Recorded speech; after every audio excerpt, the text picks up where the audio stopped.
यदि आपकी बुद्धि वृंदावन के इस श्यामा श्याम के प्रेम में मत वाली नहीं हुई तो कुछ प्राप्त नहीं हुआ। जीवन का सार भगवत प्रेम, क्योंकि प्रेमी महापुरुष है। भगवत प्रेम, तत्वबोध भी आत्म प्रेम है, उसमें मुझे कोई संशय नहीं। तत्व ज्ञान और तत्व बोध होना बड़ा अंतर है। जैसे हलवा बनाने का ज्ञान हो जाना और हलवा बना करके खा लेना, इतना अंतर है। तत्व ज्ञान हलवा बनाने का ज्ञान हो जाना, और तत्वबोध हलवा बनाकर खाकर उसका स्वाद ले लिया, वो तत्वबोध। श्री भर्तृहरि जी महाराज कहते हैं कि मुझे लगा था कि मैं बहुत ज्ञानी हूं। संतों के वचन बहुत अमृत में होते हैं। कह रहे हैं कि यदा किंचित ज्ञोहम द्विपयु मदांधा समभवम, मुझे लग रहा था कि मैं चक्रवर्ती सम्राट हूं, मैं बहुत पुण्यवान हूं, मैं बहुत महात्मा हूं, मैं बहुत ज्ञानी हूं।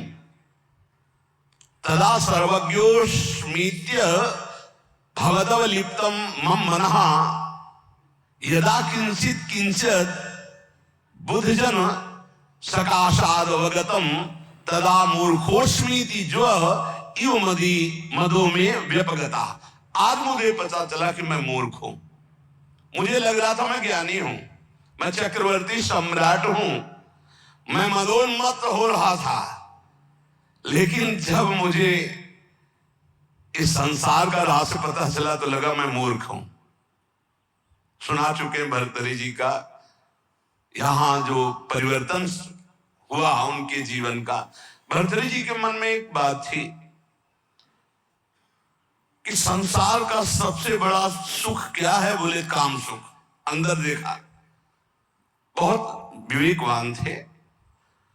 उन्होंने अपने अंतःकरण को देखा कि संसार का सबसे बड़े मांग सुख क्या है, काम सुख पाया। और वो अपने अंदर पाया कि मेरे अंदर भी काम सुख है। तो चक्रवर्ती सम्राट, इनके मन में आया कि फिर हम ऐसा काम सुख पूर्ण क्यों न कर ले जिससे हमारे मन की इच्छा शांत हो जाए। तो उन्होंने, चक्रवर्ती का मतलब होता है कि बहुत से राजाओं के ऊपर जो बादशाह, उन्होंने पूरे अपने देश में सब सुंदरियां आए और मैं उनमें से देखकर उनका वर्ण करूंगा। तो विश्व की सुंदरियां सब एकत्रित हुई, उनके माता पिता सब लाए, क्योंकि महाराज भर्तृहरि जी वर्ण करेंगे पत्नी रूप में। सबको देखा, एक पिंगला नाम की सर्वांग सुंदरी भर्तृहरि जी की वहां जम गई और कहा कि आप मुझे अपने पति रूप में स्वीकार करेंगे। तो उसने कहा हमारा अहोभाग्य। बहुत भागवती रीति से जो शास्त्रीय पद्धति है, पाणी ग्रहण संस्कार हुआ। अब ये तो जो भागवतिक पुरुष होते हैं उनके स्वभाव में कुछ अलगाव होता है संसारिक पुरुषों से। वो जिस पे लगेंगे एकदम तन्मय होके लगेंगे, जिस पे लगेंगे। अगर वो भोग में भी लग गए तो उनके जैसा कोई नहीं होगा। आसक्त पुरुष मतलब ऐसा कोई भी सही पुरुष नहीं होगा, स्वभाव होता है। रूप में आसक्त हो गए तो ऐसे आसक्त हो गए, ऐसा कोई संसार में नहीं होगा। भोग में आसक्त हो गए तो ऐसा कोई दूसरा नहीं होगा, और विरक्त हो गए तो ऐसा कोई दूसरा विरक्त, मतलब उनका एक स्वभाव होता है। जैसे पत्नी में आसक्त है तो छाता लेकर बाजार वो स्वयं नहीं जा सकते क्योंकि अदर्शन हो जाएगा। तो पत्नी चल रही सीधे मुंह, वो चल रहे उल्टा मुंह, संसार हंसे तो हंसा करे वाला समय पत्नी के मुख में, दृष्टि पत्नी के मुख में। वही महाभागवत हुए, क्या नाम, धनुर्दास जी, क्या नाम था, धनुर्दास जी नाम था। बहुत बड़े महापुरुष हुए फिर, क्योंकि वो सीधा आसक्ति रंगनाथ जी से। तो ऐसा होता है। तो भर्तृहरि जी बहुत बड़े महापुरुष हैं। अब जीवन का राग उनके हृदय में काम में देखा कि काम, स्त्री आसक्ति, विश्व सुंदरी, सर्वांग सुंदरी, पिंगला। उन्होंने ऐलान कर दिया राजकाज विक्रमादित्य देखेंगे, मैं इस बात का अनुभव करूंगा कि क्या सुख इसमें है। क्योंकि बताया ना, अलग खोपड़ी होती है। जो भागवतिक महापुरुष होते हैं उनका चिंतन ही अलग होता है। बड़ी ही सुंदर पत्नी बिल्वमंगल जी की, पातिव्रत धर्म से, एक बार नहीं देखा, वो आसक्त चिंतामणि में तो आसक्त अलग हो पड़ी होती है। और रात दिन केवल महाराज भर्तृहरि और पिंगला और हर खान पान की व्यवस्था, बस पर्दे के अंदर सामग्री रख दो, जाओ। कोई प्रश्न उत्तर नहीं, कोई राष्ट्र की बात नहीं, कोई समाज की बात नहीं। ये अनुभवी जैसे वैज्ञानिक नहीं होते कि जब जिस विषय का शोध करना होता है तो उसी में पूरा चित्त लगा देते हैं। समय कट रहा था और मन की चाल होती नवम नवम नवम। मन कभी एक में रमण करने के लिए बहुत काल तक राजी नहीं होगा, उसकी चाल होती नवम नवम भोग। एक दिन पिंगला अपने महल के पीछे की खिड़की खोल करके ऐसे ही देख रही थी तो देखा अश्वपाल, हजारों घोड़ों की देख रेख करने वाले सेवकों का स्वामी, हष्ट पुष्ट ऐसे। अचानक दृष्टि उसकी बड़ी दुष्ट से नमन किया, क्योंकि महारानी देखते ही आसक्त हो गई पिंगला। अब विचार कीजिए, चक्रवर्ती सम्राट महाराज भर्तृहरि से भला वो अश्वपाल किस योग्य, चित्त पूरा आसक्त। अब मिलन शुरू हो गया और राज काज विक्रमादित्य को दे दिया था। विक्रमादित्य बहुत प्रवीण थे। उन्होंने कहा कि शास्त्र प्रमाणित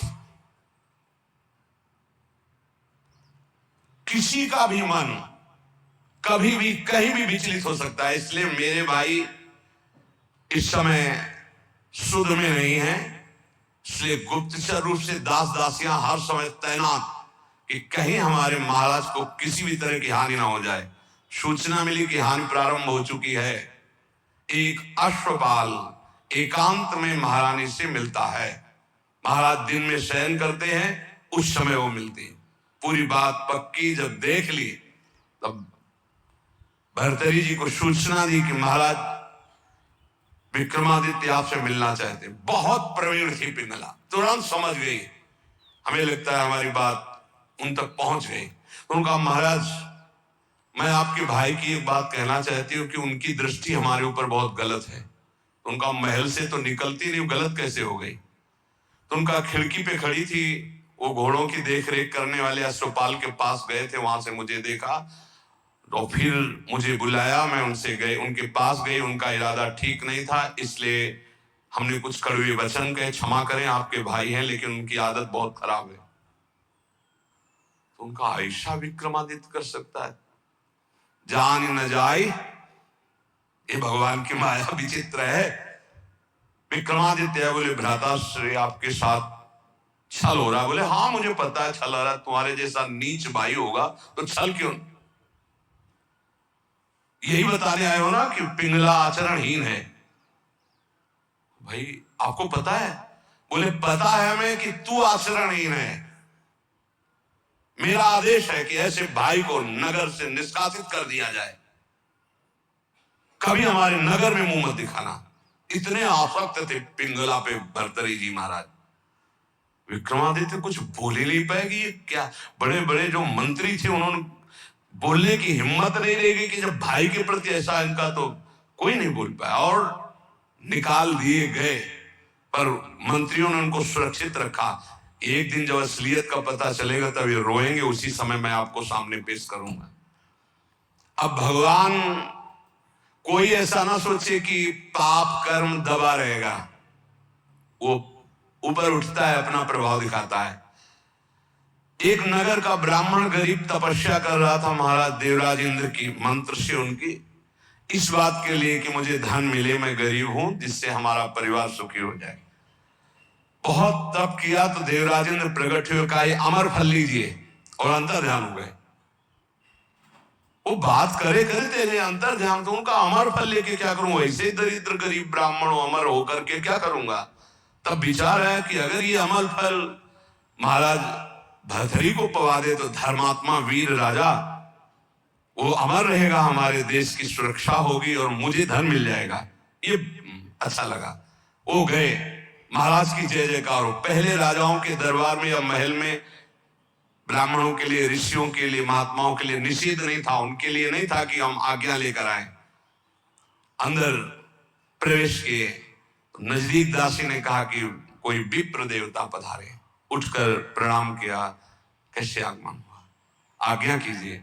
उनका प्रभु मुझे ये तपस्या के द्वारा अमर फल मिला है और ये मैं आपको पवाना चाहता हूँ, इसके बदले में धन चाहता हूँ। आदेश कर दिया जितना इनको धन चाहिए दे दिया जाए।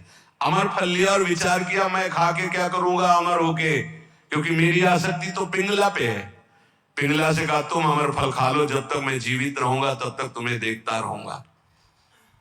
पिंगला ने कहा ऐसे थोड़ी अमर फल खाया जाता है, स्नान करके मंत्रानुष्ठान करके लाओ हमें। तुम कहा नहीं पालो मेरे सामने। बोले तो इतना विश्वास नहीं है।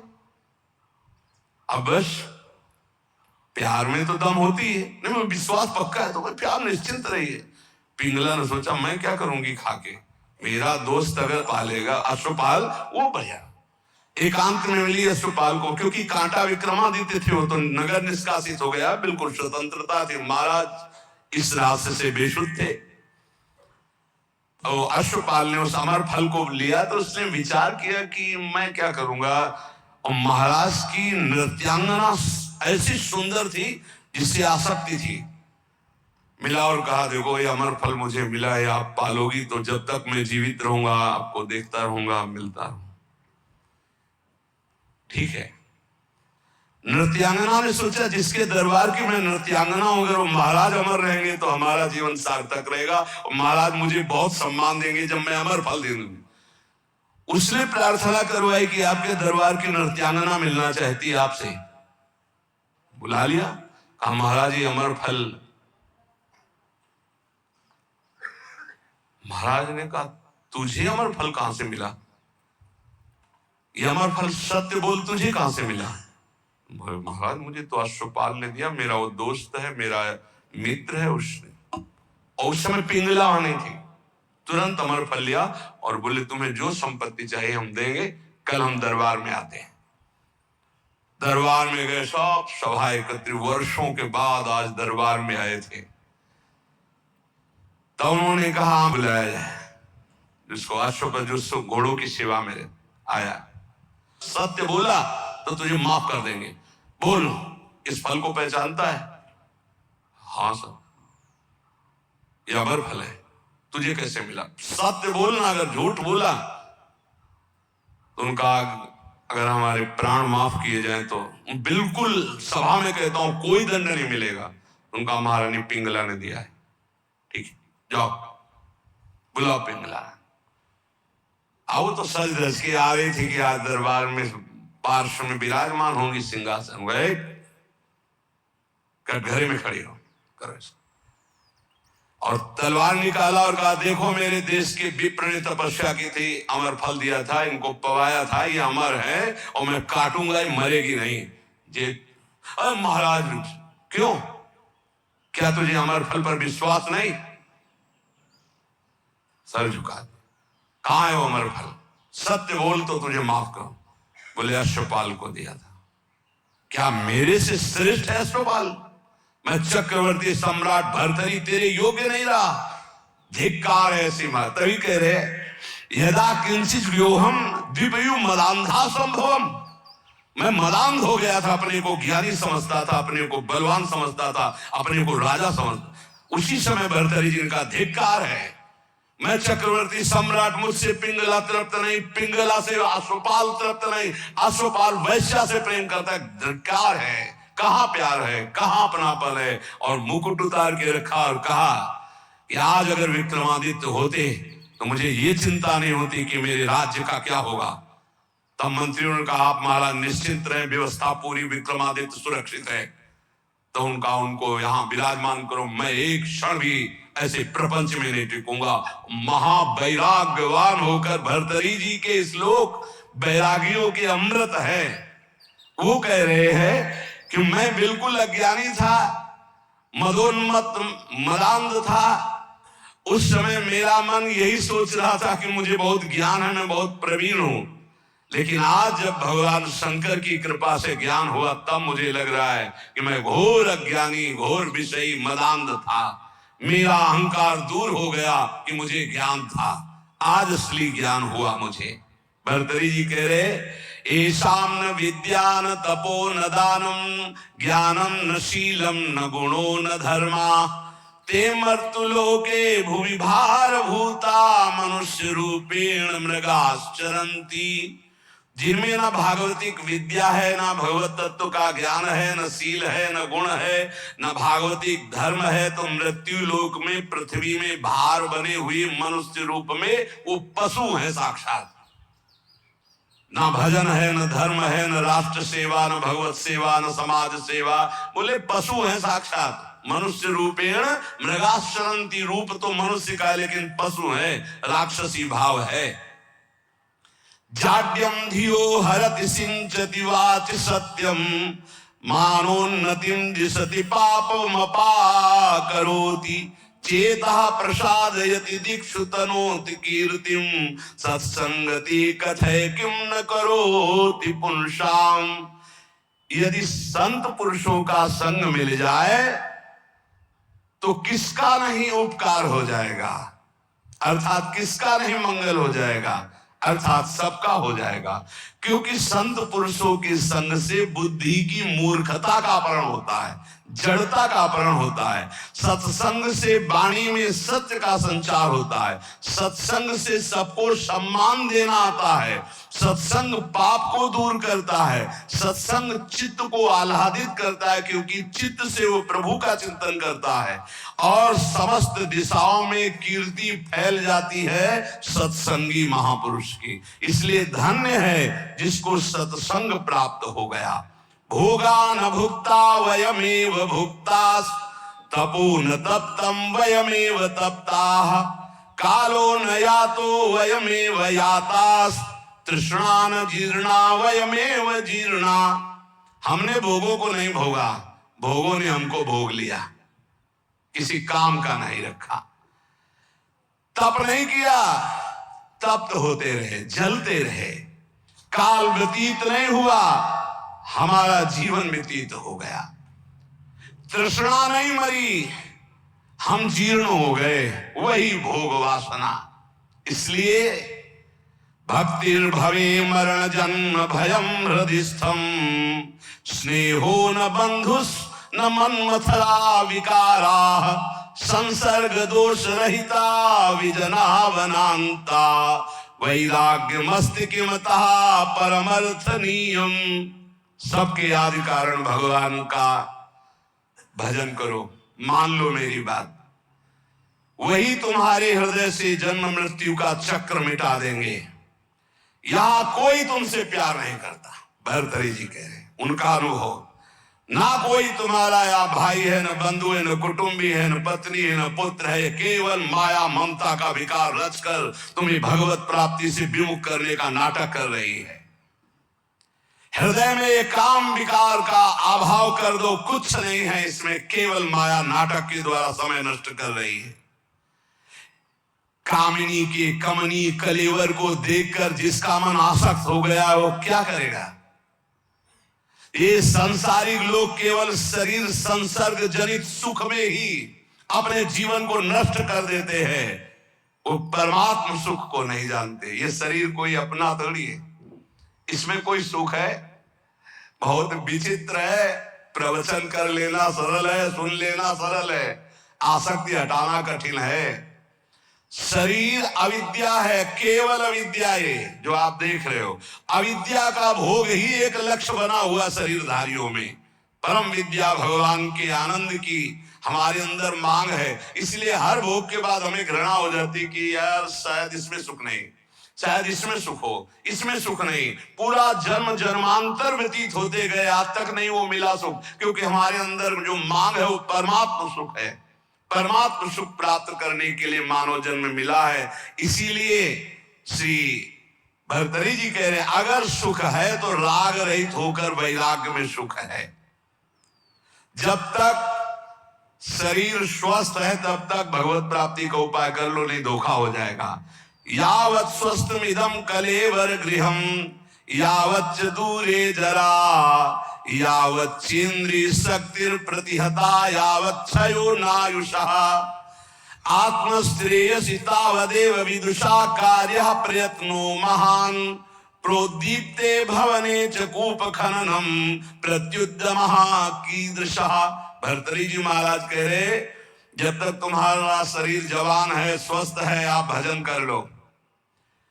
बुढ़ापा में भजन नहीं कर पाओगे। बुढ़ापे में भजन नहीं होता, प्रपंच होता है। प्रपंच जीवन भर प्रपंच किया है तो बुढ़ापे में प्रपंच ही। बूढ़े तोता को कुछ नई चीज नहीं सिखा सकते। एक लाया गया था तोता, तो जैसे को राधा, तो राधा नहीं बोलेगा। उसको जो सिखाया गया था वो बूढ़ा तोता उतना ही बोलता था बस। जैसे मिठू तो कहेगा मिठू, राधा नहीं बोलेगा, क्योंकि सिखाया नहीं गया ना।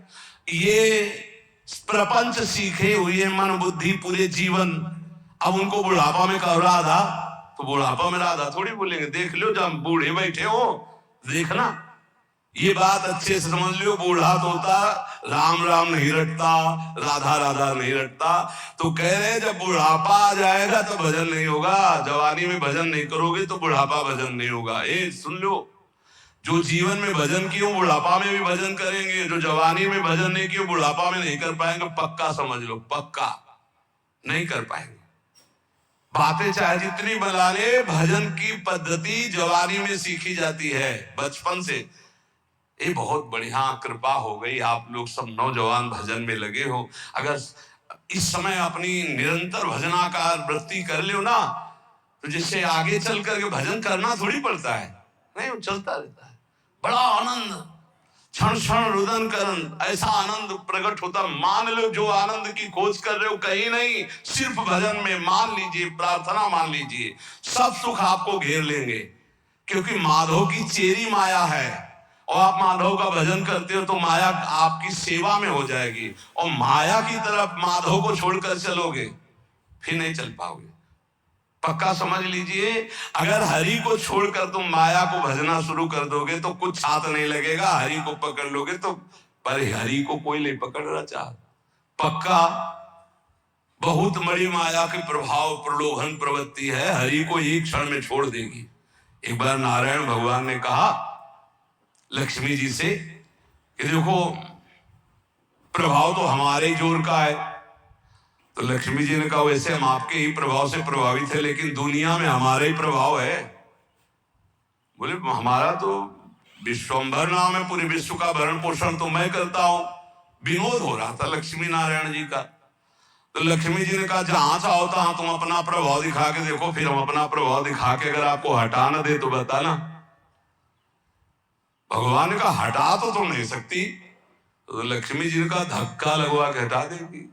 बोले चलो अब हम तय करते हैं। तो एक ध्यान में देखा एक बहुत संतों की सेवा करने वाला भगत, उसके यहां सन्यासी बन के भगवान गए। देवी देखा, साष्टांग दंडवत किया, चरणामृत उतारा, तखत पे आसन लगाया, बैठाया। महाराज बस कुछ क्षण रुको, अभी भिक्षा बन रही थी। भिक्षा इतने खांसती हुई एक लकड़ी ली हुई बूढ़ी का रूप रख के लक्ष्मी जी गए।